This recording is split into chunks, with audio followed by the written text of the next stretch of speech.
So this afternoon, I will spend some time, I'm not going to read the paper to you, because that's not very interesting. But what I'm presenting comes out of this, and I've been told that something is supposed to be published out of these meetings, I think. So mine is almost ready. It's ready to be edited and placed. Hopefully it doesn't need too much editing. I've tried to do my best. Dr. Sandu has helped me improve here and there. So today, I've actually tried, the title and the program is so broad that I would need to come back and teach a class here at AUA to cover that title. Yeah. So what I've done is I've taken a particular issue, and I believe in looking at particularities in mission. It's important that we don't get so general that it's not useful to anyone. But not just a particular issue, I'm trying to be particular to Africa. So I had this conference was a great opportunity for me to grow my understanding of South Asians in Africa. And I've spent a lot of time researching this. So I will bring stuff from my experience, but also things that I have now researched for this continent and the South Asians in this continent. All right, we're ready to go. Quick plug for the Journal of Adventist Mission Studies. There's a typo there, it should be Adventist Mission Studies.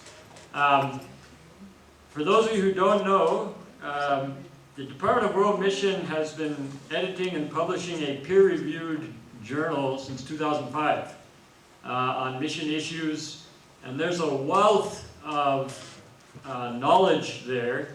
And many of the questions that I've heard asked the last few days, you will find some very good articles that can help you grapple with some of those issues in the journal. And the beauty of it is they're all free. And they're online. You can download the PDFs. I've given you the website there. And you can download all the old ones and the new ones. And if you so desire, I can take your email and add you to the list so you will be reminded every time a new issue comes out. You will get an email with a link that you can then download the latest issue. Beyond that, we are always looking for people like you to send us good articles. And I know your dean has published through the journal. We're thankful for that. We want more and more coming from Africa. We want to see what the issues are. We want people to be writing on them. And so just so you have an idea, per month, we get 4,000 downloads. So if you want your ideas to get out there, it's a great way to get your ideas out there. 4,000 downloads, and I can actually see where they're being downloaded. And it's all over the world. We have people downloading articles on ministry to Muslims in Dubai and Saudi Arabia, places we cannot go. And we don't know what it's being used for, but we can only pray that the Holy Spirit is using it. I've even seen articles that were downloaded in the Vatican, which is kind of interesting. So if you want an opportunity to share some of your research, this is one way to do it. Okay, well, I believe in sharing my own credentials when I come to a place. So I usually share it by giving you a picture of my credentials and why I'm able to talk about Hindu issues. And the credentials are right there in the middle of the picture. So this is my family. Of course, my oldest son is here, Abhishek. And then we have our younger son, Andre, and my wife, Anu.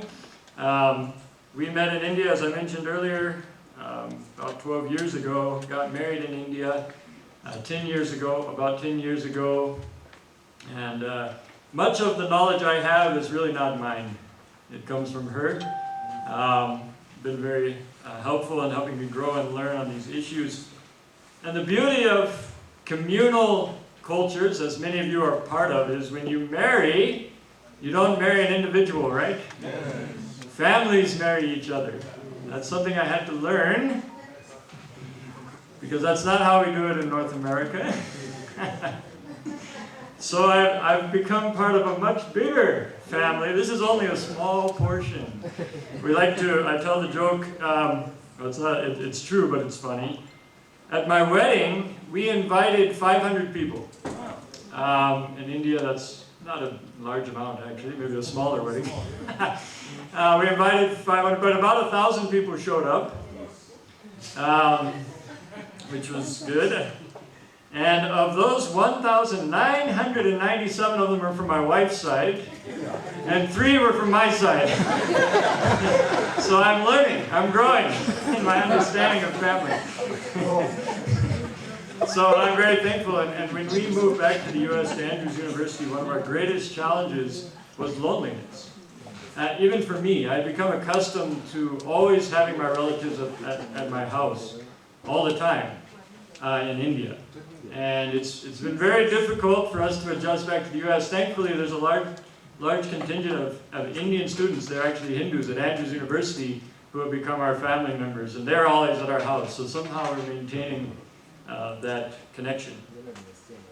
Okay, so that's the credentials. So let's get into the topic for today. Identity. Identity is a very important concept for missiology. Many of the issues we've talked about in the last few days are wrapped up in issues of identity. And it's particularly important for today, as I'll demonstrate, as we talk about a group of people who are outside of their native context in Africa now. But keep in mind, there's some important things we must keep in mind when we talk about identity. Many times we talk about people as if they have one identity and it's always the same. And identities have been shown very clearly to not be stagnant. There's something that's continually changing and growing, a person's identity. And there's an excellent philosopher, Kwame Anthony Appiah. He is from, and I may have pronounced that incorrectly, he's half Ghana, or Ghanaian, half English, but a wonderful author. And he's really demonstrated the complexity of identity in many of his books, and I really enjoy reading it. But he talks about it, you have multiple identities. So right now, my primary identity is an Andrews University professor at AUA presenting. But, for example, when Liverpool is playing in the final in Champions League, my primary identity is a Liverpool fan. Right? I see a fellow. And so where you are, what you're doing, actually, your primary identity even can change based on where you're at, what you're doing. And I can be both of those things. Now, right now, my Liverpool identity is not primary. But in another setting, when I'm with a group of people watching a Liverpool game, they don't care that I'm a professor at Andrews University, right? So it just shows identity is multiple. And of course, our primary identity is in God. But what that means in everyday life is changing and depending on location and so on. But then you have, in your identity, you have what we call habits. And I wish there was more missiological literature on habits. There are a lot of good studies that have demonstrated very clearly that about 95% of your daily life, so that's a vast majority of your daily life, you are doing things without reflecting on them. So most of what you do every day, you don't consciously think, okay, now I'm going to do this instead of this, and then I'm going to do this instead of that. You're not doing that. You're actually just doing things without thinking about it. 95% of what you do is habits. And many times in missiology, the things we talk about, like your beliefs, we want people to believe certain things, and we want to convert them into believing certain things. That's actually only part of your 5% of what you're actually doing. Your habits are not just based on your belief. They're things you automatically do without thinking about your belief system. And many times, your daily activities, your habits, contradict your beliefs. They don't actually fit with your beliefs.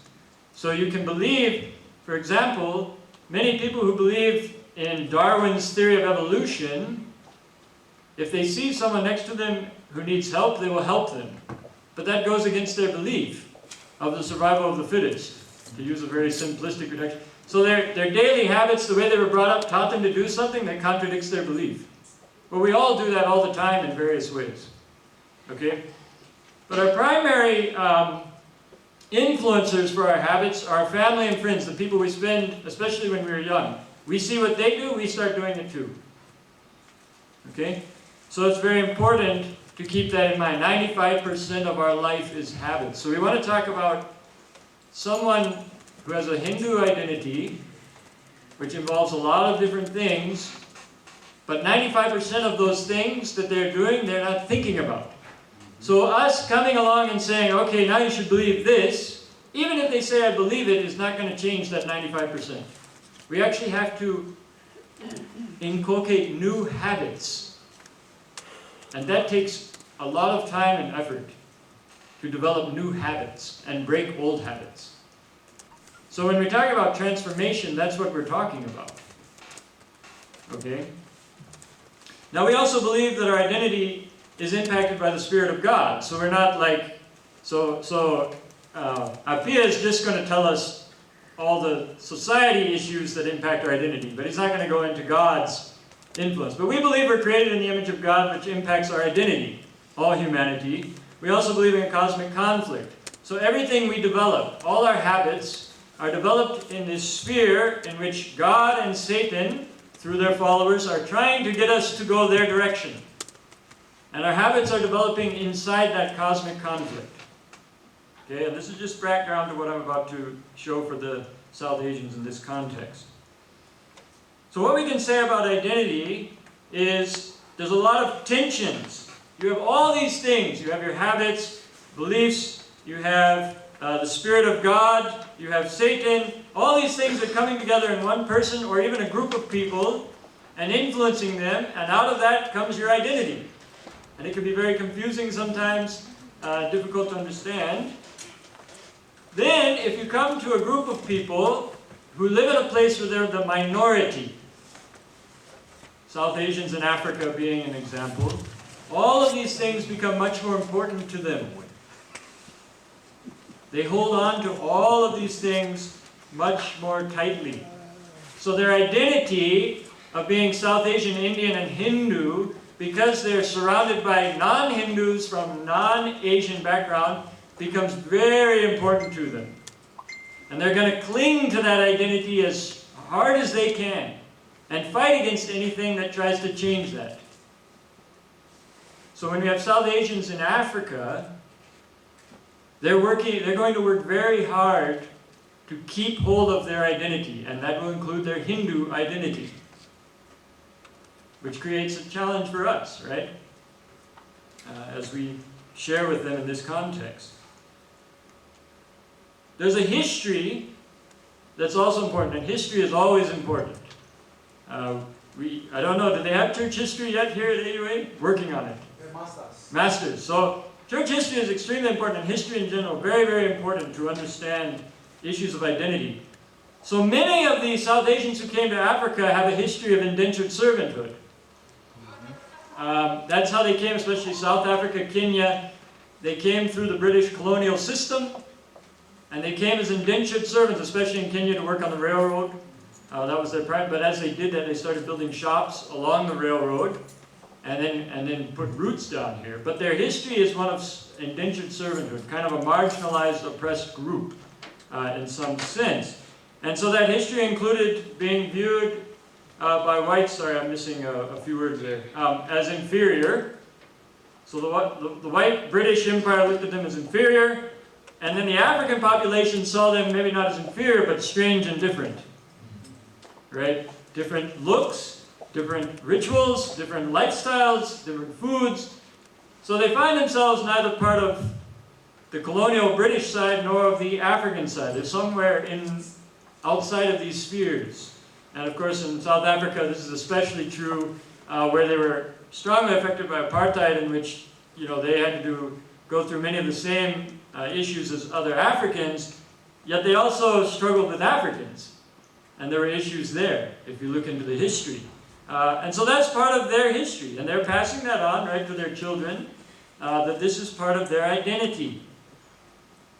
The reality also is there's a lack, and this is backed up by a lot of empirical data. And the footnotes are there in the paper when it's published, you can see. There's a lack of in-depth relationships between Africans and South Asians even to the present. So you may have what we call superficial relationships. You meet in the store. You go to the shops and buy something from the Indian market. You go to school together even. And may play together as children and so on. But when we talk about home space, the house, and I know we talked about the house with Islam and so on, consistent sharing of the home space between Africans and South Asians is very, very limited. They're not in your homes, you're not in their homes on a regular basis, right? And so if we're talking about identity transformation, is that possible if we're not in each other's homes regularly? Okay. Another challenge is rarely, and there are exceptions, but it's rare to have intermarriage between Africans and South Asians. There are exceptions. You can see videos that the exceptions were very difficult for the people who went through the process. A lot of challenges, especially for the South Asians. Their families would reject them, and a lot of challenges. And this is, how do you build relationships? How do you create transformative experiences when these barriers are there? Can be difficult. And you know, we talked yesterday, I think someone established that marriage wasn't a primary mission method. But it's very interesting if you read history, for example, South African history. This is a little bit off course. There was an interview done with some South Africans who were kind of disappointed in Christianity, or not Christianity, with missionaries, I should say, white, British and other missionaries. And when they asked them why they were not happy with the colonial missionaries and so on, one of the main things they said is, these people come and claim to love us, willing to marry with us. And I think there's something there we need to keep in mind. I know we talk a lot about people groups and some of those kinds of things, and you need Indians for Indians and Kenyans for Kenyan. But I think when we're ready to marry each other, and I can testify to this, right? But there's actually a depth of relationship there that's very, very meaningful and demonstrates something very important. When we're able to marry, and I don't use the word cross-cultural, I believe in intercultural mission, because when we cross something, we usually can cross back. But when you have good mission, once you go, there's no turning back. And you are changed, and they're changed, everyone's changed. And something new comes out of that. So I believe in intercultural mission and marriage. Not that that's the only way to do mission, but I think it's a sign, when we're not able to marry together, that's a sign of a deeper issue. Okay? And unfortunately, from the data, it appears the main reason intermarriage has not taken place is because of the South Asians. They're less open to it. Africans have been more open to it from the research when they interview people and ask. South Asians are closed to it. So it's a challenge. Now at the same time, these South Asians, many of them are third, fourth, fifth generation in Africa. And they identify as South Asian, but they also identify as Kenyan and South African. And they speak the languages here. And language is a major part of identity. So they have all these tensions going into their identity. And you even have food, right? So you know, we've had chapati since I've been here. That came from India. I know we had some arguments back in Andrews. Our Kenyan friends claim chapati, and my wife claims chapati, and they both try to claim chapatis. And I just say, cook them and let me eat them. But I don't care who it is, a Kenyan or an Indian. Or you have, for example, I think in Uganda, they have what's called the rollites. It's like a street food, which it's chapati and like egg and potato rolled up in it. So they've come together, they've fused together, and they've created a new food, which is a beautiful thing, I think. So they have this in their identity too. They are African to a certain extent. And they say that. They're proud to be Kenyan, many of them. So that's also part of their identity. A huge part of their identity, and this is going to be the focus of the rest of this presentation though, is in their festivals, their worship, and their deities. These are things they've really clung to in Africa, and they do it in India too, but they celebrate their Hindu holidays and festivals very faithfully, and you probably have seen it. Some of you have experienced it. They build their temples. They maintain home worship with deities. And these are very, very important to their identity. many studies show maybe the most important thing to their identity is this element: festivals, rituals, worship, and deities. Very important to their identity. So all these things come together to make their identity. Okay? So I want to talk a little bit about rituals. And I'm going to start by talking about it in India, where my experience comes from, just to give you an idea, and then we'll talk about here in Africa. Again, for many Hindus, not just in Africa, but in India as well, their primary faith identity, their primary faith meaning in their faith is from their rituals. So there's sacred texts, and even Ramesh mentioned this, many of them have only read small parts of the sacred text. Their most important faith element is the rituals, doing the rituals regularly and doing them correctly. That's their primary identity markers. So here we have, this was my neighbor, very close friend in India, and this is there at their house. This is the setup of their morning puja, or worship space. And I want to point out a few things. Number one, you see images of different deities. So when they worship, they're using sight. You can't see, maybe it's a little bit zoomed out, but you have their sugar, flowers, and these are presented to the deities in the morning there. You have different powders like saffron, turmeric. You will light incense. So how many of your senses? You have 5 senses, right? Touch, smell. How many do you use in a morning puja? All of them. You use all 5 senses in your morning puja. You touch, you smell, you see, you feel, and then you take the sugar and you eat it. So they use all 5 senses in the morning worship every day, right? Okay? And they keep this in their house. Some people, like my neighbor, was not very wealthy, so they have a space in their kitchen. People who are wealthier will often have a separate room where they keep these things in the house. And some Hindus who were more maybe orthodox or strict in their life wouldn't even let me go near that space because it would become impure. So, and they very respectfully would say, we won't allow you into that part of the house because you're not Hindu, and we don't want to. They weren't trying to be negative towards me. They just were telling me that. So this is just the home worship, and I'm going fast here because of time. The temple is very similar in the sense when you go to the temple, often, and this is South India, north-south is a little different in many of these things. Again, Hindu is many things. It's not one religion, as Umesh so well showed us. But at the temple, you're typically going to ring a bell, let the deity know you're there. You're going to bring flowers, sweets, coconut. You're going to present those to the deity. The priest is going to say mantras for you. You're going to do your own private prayer. You're going to look in the deity's eyes. That's very, very important. We talked about darshan.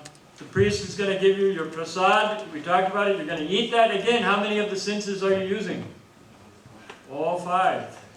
You use all 5 in the service, the temple worship service. Festivals are another huge thing, and I don't want to spend too much time. They're a big deal. You have the Kumbh Mela that happens, which is considered the largest religious gathering of human beings anywhere on earth. We're talking about tens of millions of people coming in a very small space to go into the river and worship and so on. Very important to Hindus. Okay? Now in Africa, it's the same. The primary tie for South Asians to India, many of them have lost touch with their relatives. Some of them have maintained, but many of them have lost touch with their relatives. They don't actually have any physical tie to India anymore, but the rituals are their primary tie to India. And they don't want to lose that tie. They don't want to lose it. So they're somewhat removed from their Indian roots, right? Ritual is what really gives them their identity. Many, for example, in South Africa, studies show many of the Indians have forgotten their language group, like Tamil, Hindi. Many of them no longer know those languages, but they still keep the rituals very faithfully. So the rituals are more important than language even. All right, so we're at a university, and my understanding of academia is a good thing. It's a place where we can start to ask hard questions and try to grapple with them. And as Adventists, rituals is a hard question. Let me demonstrate why.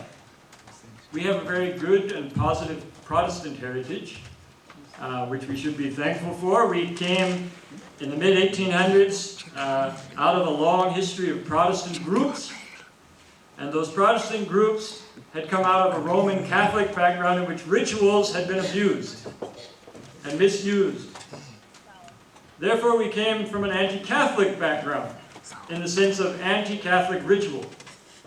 And I remember talking to one of my students from Kenya who said in his context, and you can verify this is true or not, he said they don't even talk about ritual. The members don't want to talk about ritual because of the Roman Catholic tie and other things. So they don't talk about ritual. So what we have in our history is this kind of pushing aside of ritual because of the real abuse. And Adventists focused on beliefs, which is good and very important. But in the process, and often this happens with issues, the pendulum swings one way or the other, we have neglected a theology of rituals. We don't have a strong understanding of ritual. And so when we come to contexts like South Asia, or South Asians in Africa, or maybe Africa itself, we struggle to know how to deal with rituals. The easiest thing is just to reject them. That's the easy thing to do initially. But what does that do to people's identity? Especially South Asians who are really trying to hold on to their South Asian identity, and the primary way they hold on to it is through ritual. And we don't have a strong theology of ritual. So what we say is you can't do those things, but we don't tell them what they can do. Now, if I were to remove ritual from the Old Testament, all the passages in the Old Testament about ritual, what would we be left with? Well, there are a few books of the Bible that would be gone. Leviticus would basically be gone. It wouldn't be in the Bible anymore. So, the Bible talks about rituals, many rituals. So maybe this is something we need to be working on. Africans' rituals and African Adventists. And I want to highlight here something Dr. Osindo said yesterday that is really important. We are at a stage now, I think, where we are desperately in need of African theologians and missiologists to help not only Africa, but the world. You have unique experiences and developed theologies that are very important in your Adventist identity that can actually help the rest of the world deal with some of these issues. Let me demonstrate why. Africa has a strong ritual background, and there's plenty on this, a rich tradition of ritual. Now, Adventists in Africa have struggled sometimes with ritual and discussing it. But I think, I come from North America, and ritual is almost meaningless. We are all individuals. We have rituals for ourselves, but we don't call them that. We have habits. It's very difficult. It would be very difficult for North Americans to develop a theology of ritual. South Asia, we don't have a lot of strength in numbers. We don't have a lot of theologians coming from India. But in Africa, we do. And I'm very happy to see publications are starting to come out that can help us have theology of rituals. I know your dean has written on the anointing on oil. Very important to discuss. And I have in the paper a large footnote where we have people are starting to discuss issues of ancestor worship. These are Adventist publications and rituals, healing, initiation rites. And these are all African issues, African rituals. But what you're producing is actually helping the world church understand better how to engage ritual in general.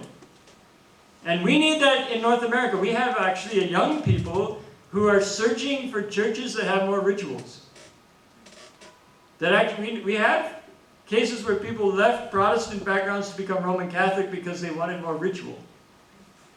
Now it's unfortunate because of the rituals they're going to learn, but there may be a lesson there that we need to do more work on ritual. So Africa, you have that background, you can now help the world church. you can help us understand this better. We need more on Hindu rituals, though. And as far as I'm aware, there's very few Africans who have tried to engage the South Asian context from this angle. There are some... Yeah. Okay. You said add 1 hour, right? 10 minutes. Oh, 10 minutes. Yeah, I'm almost to the end. So we have a few dissertations, DMin dissertations that dealt with, for example, Dr. John Shumba in Zambia looked at South Asian issues in Zambia, but he focused on beliefs. He doesn't talk about ritual, which is good. It's a good dissertation. You should read it if you're interested in mission to South Asians, but he doesn't deal with rituals. So it's an area of weakness, but not just here. In India, too, we need more on this. And again, I'm looking for some of you here to help us as a world church do this. Along the way, there's some other areas, some barriers that we have to work through. Harmful stereotypes of Hindus has also challenged Africans. When I informally interviewed African students at Andrews from around East Africa and South Africa, their typical understanding of Hindus was idol worshippers, which we talked about. And so that's the stereotype. You're just about idol worshippers, you're pagan, and that's about all you are. Right? Well, that's a harmful stereotype, and you need to take the time to get to know them, to learn what they do, why they do rituals, and so on, in order to overcome those stereotypes. Now, unfortunately, the stereotypes go both ways. So South Asians have often developed stereotypes of Africans. And I know we talked about earlier the baptism. Some South Asians don't want to be baptized by an African. That's unfortunate. There's a lot of prejudice on the South Asian side towards Africans. And so these are major challenges that we would have to deal with if we're going to be serious about mission. That make it difficult but important that we engage with.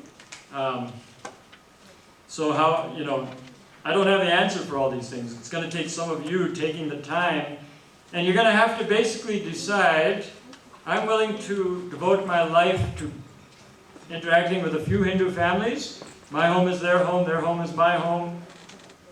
Learning the rituals, learning why they do them, and not expecting any baptismal results in the end. It may come, but it may not. Are you willing to, are our conference leaders willing to say to a pastor or to a church planter or to a pioneer, we don't expect any baptisms from you, but we do expect you to have meaningful relationships with Hindus. And it's very hard to convince conference administrators to do that. But I think that's with this South Asian community who's clinging to their identity. If we go into any group expecting lots of baptisms, we're going to quit very early in the process. Because they're going to cling to their identity. They're not going to just be open to what you're doing. It's going to take time, a lot of time. Cosmic conflict is very important to keep in mind here, and I often remind people that while rituals that many South Asians are doing are directed towards a view of God and deities that are not true, we have to keep in mind that I like to believe that we can't give Satan all the credit here. We often talk about the world as though Satan has darkened the whole world and God can only reach people if I go there. So if Satan can have the power to influence the whole world, I assume God can too. So we have to approach and look for God's footprints even in the rituals. And even if that just means, while we disagree with the rituals themselves maybe, we recognize that at least Hindus see value in ritual and serving God and worshiping God.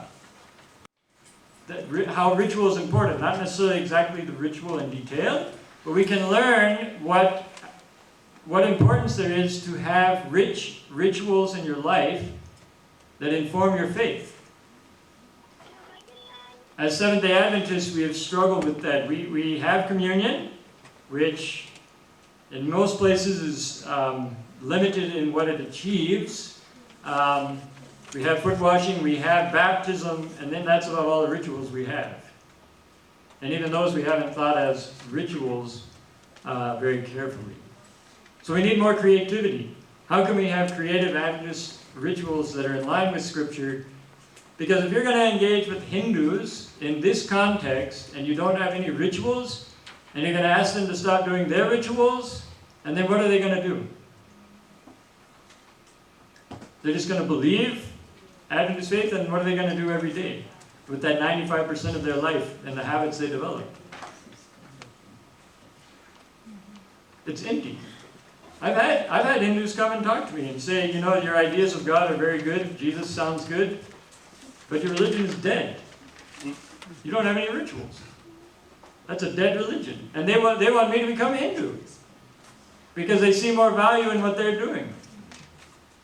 Now, I don't believe my faith is dead, but I've had to learn that maybe I should be more understanding of what they're saying, and maybe I can have a more tangible side to my faith in ritual. So if we're going to be serious about the South Asian communities in Africa, we're going to have to be serious about rituals. I think the tools are there, they're coming out for African side. Now we need to move into the South Asian side, take some of the same principles and start dealing with rituals in the South Asian context. As I come to the end, I want to give you an opportunity here. This is something I do in my classes. And this is something, I want you to actually do this together here. We're going to read through this. This is based on a real-life case study, but it's an open-ended question at the end. And what I'm doing here is I'm trying to get you to process the issue, but I also am giving you a way you can help your church members. You can take this same thing and talk to your church members about any given issue and give them a scenario that demonstrates the challenge of the issue and don't give them an answer, which then empowers them to try to faithfully follow God's leading to come up with an answer. I dream of the day when our board meetings would not be about nominating committees and what color the walls of the church should be, but we were actually putting these kinds of things on the table and asking the church board, what do we do about this issue? So let's look at this. Put yourself in this scenario. You've developed a meaningful relationship with a South Asian family in your neighborhood, which could easily happen right here in Africa. They identify themselves as practicing Hindus. You've noticed how they worship when you visit their home. Remember, they're using all 5 senses. You have even asked questions and learned about their deities that they worship and the many rituals they participate in when they worship, which includes elements that engage all 5 senses. You've even visited the local Hindu temple with them and seen what worship looks, sounds, and feels like there. You realize this is all very different from the church setting you attend regularly on Sabbath. They are not only used to worshiping differently, but they also do not have a set day to worship, adding to the differences. As the relationship has grown, the family has shown interest in your faith and desires to learn more, so you ask them to come to church. They, however, feel extremely uncomfortable with this idea and politely decline the offer because they feel it would be too strange for them. You would like them to experience God and eventually worship Him, but are unsure as to how best to help this family do this when you know that your ways of worshiping are so different from theirs. How should you proceed? How do you proceed in that scenario? They're not going to come to the church. And most of the South Asians in Africa aren't going to come to the church. They are not going to come to your church. Even if they're your good friends, they're not going to come to the church. So do we just leave it at that and that's too bad for them? How do you proceed in this scenario? What do you think? Any thoughts? We must give them the gospel in Hindu plates. Okay, so we have to go to where they are, which in this case it's going to be their home. Yeah, so we can have house churches, right? They're not going to look at it. We can meet with people regularly in their home. Dare we try to be creative in even creating rituals? Or is that too far removed from the Adventist faith? What do you think? Can we be creative in line with Scripture, in line with what we see in the Bible? Can we actually be creative? Maybe. I would like to think we can. I think if we were, you would have a better chance of getting deeper faith change transformation in this scenario. This is one scenario. Let me give you another scenario. Over the past several years, you built up meaningful friendship with a professional person in your office. They self-identify as a Hindu and are active in their Hindu faith. They've even invited you to participate in some of their favorite holidays. While you refrained from participating in any aspects which compromised your faith, you quickly realized that much of the holiday was wrapped up in worship to deities and involved stories of sacred events in history that were meaningful to your Hindu friend. Based on your relationship, you realize there are many of these special occasions throughout the year, and that these are the times when they celebrate with their family and enjoy special programs, they worship and have special food. Your friend has shown a lot of interest in your faith and has even started praying to Jesus and reading the Bible. They tell you that they're open to following Jesus, but that there's a major question they have that may decide whether or not they follow through. They want to know why you do not seem to have any festivals or holidays connected to your faith. They ask, when are the times you celebrate life together and God at the same time? You're caught off guard by this question and struggle to answer what's the best way to address this challenge. And these are real scenarios I've had to face. These are not made up. These are real questions people have asked. How do you answer these? And this may decide whether they continue to follow Jesus or not. Because why should they follow a God that doesn't demand them to use all 5 senses? That doesn't have a life of ritual, those habits, that 95% of your life. Why should they follow that God? So I think my time is up. I'll leave you with those challenges. I don't have all the answers. I look forward to partnering with you and coming up with some of the answers. Thank you.